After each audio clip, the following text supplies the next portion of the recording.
خبر جديد عن الملك محمد السادس وردنا قبل قليل حفظه الله ورعاه.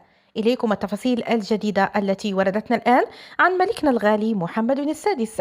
قبل ما نبدأ وللتعريف بمعكم دائما أنا على كزوية نيوز، والآن بعجالة إلى التفاصيل.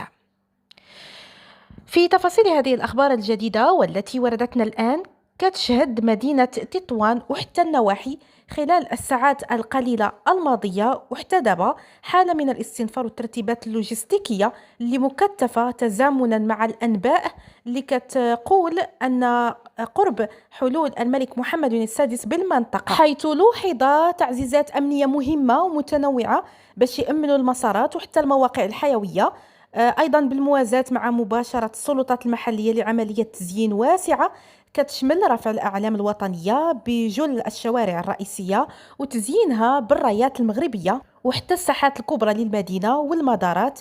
ويبدو على أن الحمامة البيضاء غادي تشرف عاوتاني ككل سنة بالزيارات الملكية الميمونة لصاحب الجلالة الملك محمد السادس. تم تجويد الإنارة العمومية على طول الطرق المؤدية إلى مقاطع أو مقاطعات عملة المضيق الفنيدق، وأيضا كاين حملات واسعة لتأهيل البنية التحتية وصيانة المساحات الخضراء وتزيين المدينة والمناطق اللي غادي يمر منها باش تليق بملكنا محمد السادس.